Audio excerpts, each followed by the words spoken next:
To root the Racial Equity and Inclusion Initiative in strong leadership, we started with board and advisory board members of Blue Star families.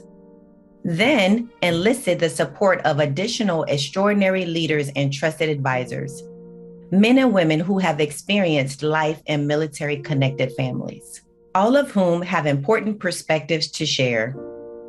The Racial Equity and Inclusion Committee is led by these accomplished co-chairs.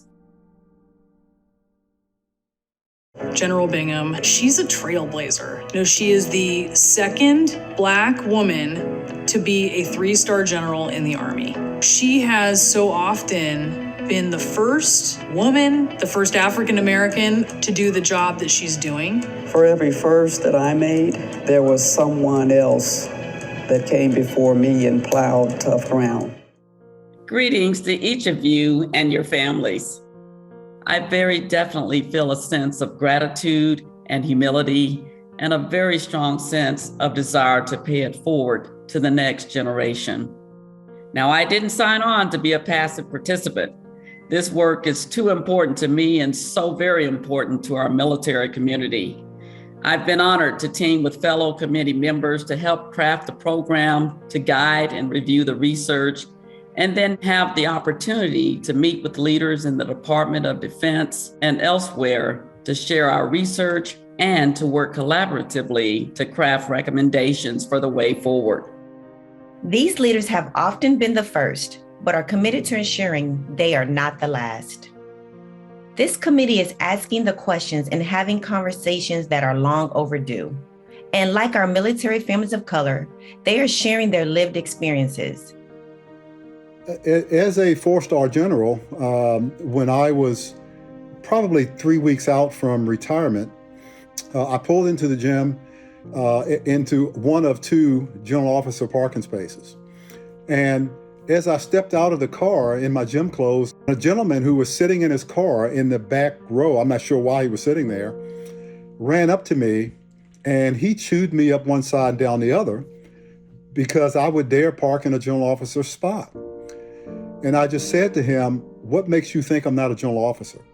And here's the ironic thing about this, is that gentleman who was sitting in his car that charged up to chew me out was African American. We all have been conditioned with these biases that we need to understand and we need to embrace.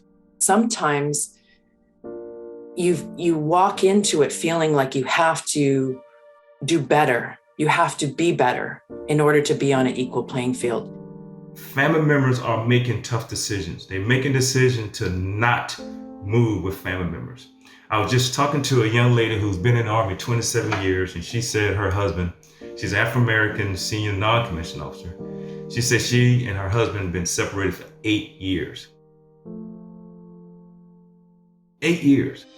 I got orders to a school in Camp Lejeune, North Carolina. You got to remember this was 1979, 1980. We went out to eat at a kind of a bar restaurant. And I recall walking in and being looked at, stared at. And after about a while, a very drunk patron got up and, called me a couple of racial epithets and said he wanted to step outside. That kind of shocked me because I didn't do anything. And I wasn't used to that growing up in El Paso. But those are the kinds of things at the beginning of my career that really affected me in the way I looked at the world. So every time I picked a duty station or asked for a duty station, it was never a duty station in the South. The powerful, diverse voices that form the Racial Equity and Inclusion Committee continue to grow.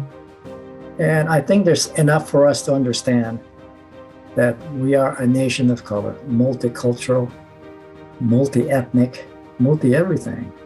Their perspectives, guidance, and governance are the bedrock of our REI initiative and will inform policy recommendations to pave the way for future generations of service members.